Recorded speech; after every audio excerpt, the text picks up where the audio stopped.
श्रीयुत राजेश गवांदे, श्रीयुत सुहेल काजी, Prashant Patil, doctor Deepika तांगडकर, आयोजक सन्माननीय अमोद गवळी, अनिता गवळी, त्यांची सर्व सहकारी, आयोजित सुशासनाचे प्रशासक कार्यक्रम हा आयोजित केलाय। त्यामध्ये जे उत्तीर्ण झाले UPSC परीक्षेमध्ये ज्यांचा सत्कार आहे ते सर्व मान्यवर, त्यांचे पालक वर्ग, त्यामध्ये मुलगा या सुरुवातीला अंध मुलगा श्री गौरव मालक आई आहे याचे मी मनोगत ऐकलेलं आहे, आणि उपस्थित बंधू भगिनींनो आणि मित्र, हा मनोरंजनाचा कार्यक्रम नाहीये, काही टाळ्या शिट्या, कृपया सिरियस घेतलं पाहिजे, गांभीर्याने घेतलं पाहिजे। आज प्रशासनातील अधिकारी झालेल्या लोकांचा आपण सत्कार करतोय। सत्कार शब्दाला फार अर्थ आहे। सत्कार कोणाचा होतो? त्या माणसाचा होतो, जरूर होतो। तो दिसण्यावर होतो, उंच आहे, कमी उंचीचा होतो, नाही, गुणाचा सत्कार।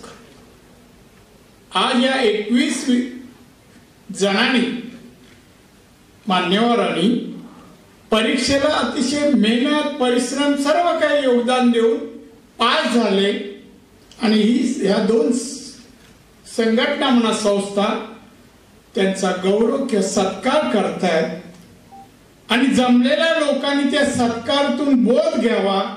तर सत्काराचा अर्थ जो आहे तर सत्कारातून दुसऱ्यांना बोध घ्यावा। आज इथे 200-400 नाही तर मीडियाद्वारे लाखो करोडो लोकांपर्यंत तो बोध जावा की बघा आज सत्कार या व्यासपीठावर केला, नारायण राणे आणि वेगवेगळे कमिशनर आयुक्त या लोकांनी केला, आपला कधी होईल असं अभ्यास करणाऱ्यांना वाटावं, त्यासाठी हे कार्यक्रम अति महत्वाचे आहेत। आणि म्हणून सत्काराच्या वातावरणात होणं आवश्यक आहे असं मला वाटतं। आमच्या बऱ्याच अधिकारी वर्ग आहेत, बऱ्याच जणांनी मला म्हणजे कौतुकच केलं असं आपण म्हणून मी आभार व्यक्त करेल तुमचे, धन्यवाद तुम्हाला लोकांना देईन। मी बरेच वर्ष प्रशासन जवळून पाहणाऱ्यापैकी एक आहे। सलग 39 वर्ष मला झाली, मी कुठे ना कुठे पदावर आहे।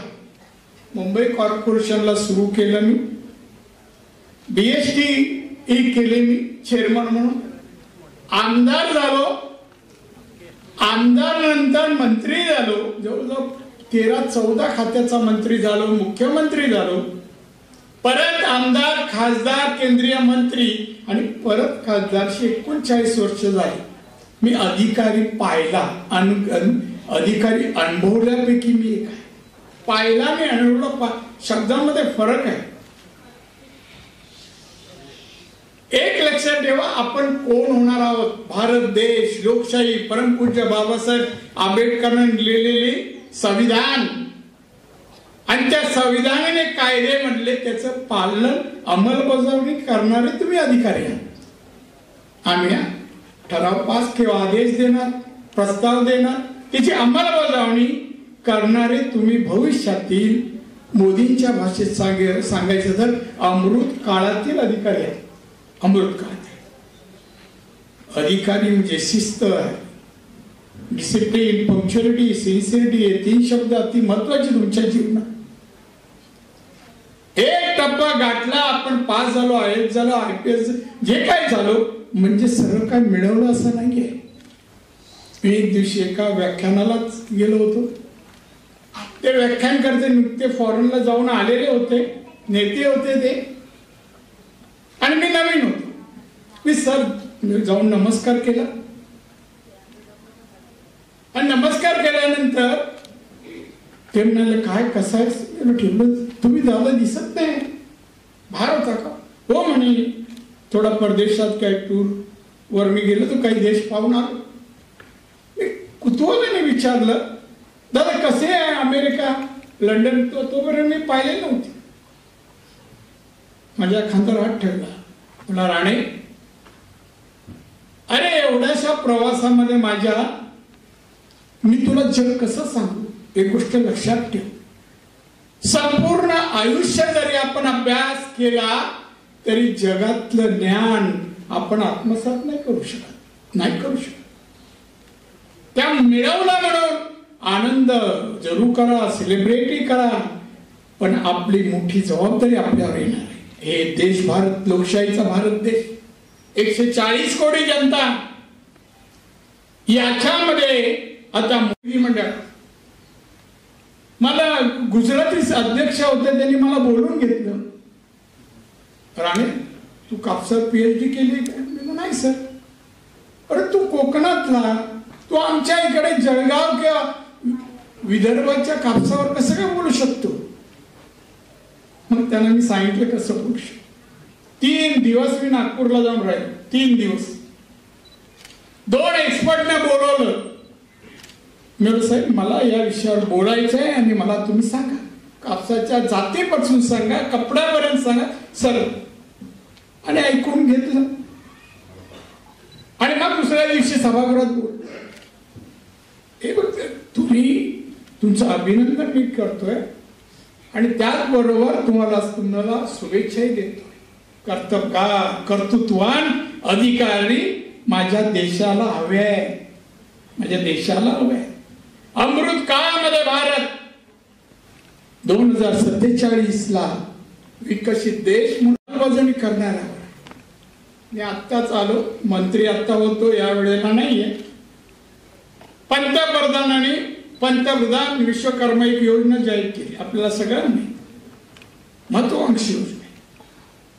मी शेवटच्या मीटिंग मध्ये अधिकाऱ्यांना सांगितलं हा टेंडर मंजूर करा. 17 सप्टेंबर पंतप्रधानांचा वाढदिवस आहे, त्यामध्ये अंमल झालेली आपल्याला दिसायला पाहिजे. आणि तेवढ्यात निवडणूक झाली, आचारसंहिता आली आणि दुसरे मी माहिती की आता 17 सप्टेंबर येत झाली का, एका अधिकाऱ्याने ती रिटेंडर केली.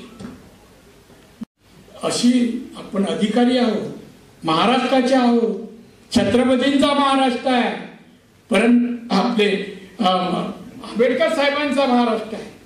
मग त्याचे अधिकारी आम्ही कसे कर्तव्यदक्ष असतो. राजकारणात माणूस आला का पहिला छत्रपती शिवाजी महाराज की जय, रथ किती आहे, ताकद किती आहे, मुद्दा गम, पण घोषणा तरी देतो ना. तसं तुम्हाला वागायला पाहिजे, चालायला पाहिजे. लोकांनी गावामध्ये, शहरामध्ये जिथे राहता वाटलं पाहिजे बघा काय फरक पडला. माणसं बदलू शकतात स्वतःला. माझा बदल फक्त वाचनाने आहे. मला तसं मार्ग बाळासाहेब नंतर, पण माझ्यामध्ये परिवर्तन आहे ना फक्त वाचनाने. वि.स. खांडेकरांच्या एका लेखाने माणसाला जर काही बनायचं असेल, त्याची महत्वाकांक्षा असेल आणि त्याला आपली प्रगती आणि यश मिळवायचं असेल, त्याचे स्वभाव गुण असे असले पाहिजे. आणि अमुक गुण असले तुम्ही काय होणार नाही. मी बोललो आपण सेकंड कॅटेगरी मध्ये आहे, शक्य नाहीये. पण मी त्यानंतर समजलं नाही, त्यांनी सांगितलं हे करायचं नाही. लोकप्रतिनिधींना मोकळ्या रस्त्यावर कुठे चहाला, कुठे गप्पा मारत नाही. लोकप्रतिनिधी लोकांना हवा असा वाटायला पाहिजे, तसं काम, कार्य, वागणूक करायला पाहिजे. हे आमच्या लोकप्रतिनिधींसाठी आहे. आणि तुम्ही अधिकारी, कर्तव्य दक्ष अधिकारी माझा. युवा उत्थान फाउंडेशन की तरफ से कैसा कार्यक्रम रहा और क्या लगता है इस तरह कार्यक्रम से कितना मदद मिलती है युवाओं को, या छात्र है या जो कुछ बनना चाहते हैं, UPSC की तैयारी करना चाहते हैं, या बाकी छात्रों को क्या कहना चाहेंगे? सबसे पहले आपका नाम, उसके बाद आप बताइए. सर बिल्कुल, युवा उत्थान फाउंडेशन के माध्यम से 2017 से लास्ट 8 साल से हम UPSC केंद्रीय लोक सेवा आयोग नागरिक सेवा में जो उम्मीदवार हर साल पास होते हैं महाराष्ट्र से और इंडिया से, उनका सत्कार का प्रोग्राम हम हर साल रखते हैं। इससे कई सारे बच्चे जो देहातों से, ग्रामीण इलाकों से आते हैं या शहर से भी आते हैं, उनकी एक स्ट्रगल, उनकी अपनी एक स्टोरी होती है, तो वो स्टोरी हम समाज के सामने लाना चाहते हैं। उनका मार्गदर्शन हो, उनकी सफलता का राज है उनका हार्डवर्क, उनका पैशन। जैसे आपने सुना कई सारे बच्चे हैं जो नासिक से आए थे, अहमदनगर से आए थे, अमरावती, नागपुर से आए थे, तो उन लोगों को समाज के सामने उनका आदर्श खड़ा करना, समाज के सामने उनको लेके जाना और उनके लिए काम करना, ये युवा उत्थान फाउंडेशन का उद्देश्य है। इसलिए हम उनको स्कॉलरशिप देना, उनको फैसिलिटी उपलब्ध करके देना, उनको किताबें देना, उनको पैसे देना, इस प्रकार की मदद हम करते हैं। हमें बहुत अच्छा लगा, आप कई सारे मीडिया कर्मी इस प्रोग्राम को आए हैं, तो हम आपका भी शुक्रगुजार करते हैं, आपको भी धन्यवाद देते हैं।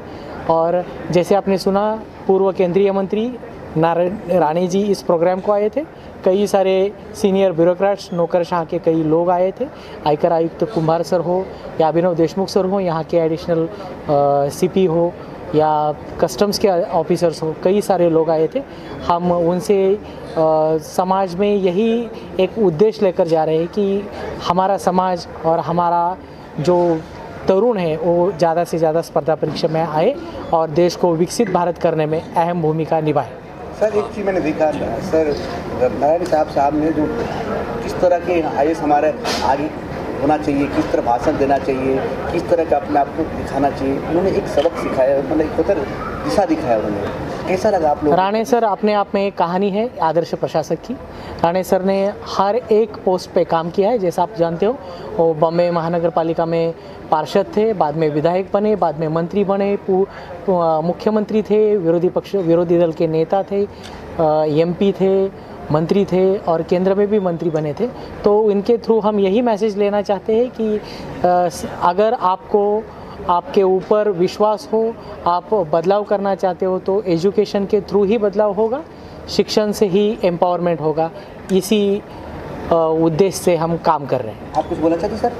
जैसे हमारे योगेश बिराजदार जी है और ये हमारे दूसरे साथी है, ये भी आपके साथ बात करेंगे। नहीं, युवा उत्थान फाउंडेशन जो हमारी टीम है, ये टीम वर्क है, जो हर साल हम एक प्रोग्राम ऑर्गेनाइज करते हैं और टीम वर्क करते हैं, तो हमें बहुत अच्छा लगता है कि हर year every year we should arrange this programme and motivate the people and student. धन्यवाद। मैं मराठी में बात करना चाहता हूँ। म्हणजे युवा उत्थान फाउंडेशनच्या द्वारे जे UPSC अपेअरिंग कॅन्डिडेट्स आहेत त्यांचं मनोबल आपण जास्त स्ट्रॉंग करायची आमची इच्छा आहे आणि त्यांच्या स्टोरीजमधून अजून जे अपेअरिंग स्टुडंट्स आहेत त्यांच्या स्टोरीजमधून मोटिवेशन मिळून त्यांना एक फॅसिलिटी आपण उपलब्ध करून देतो। Thank you sir. जय महाराष्ट्र। Thank you.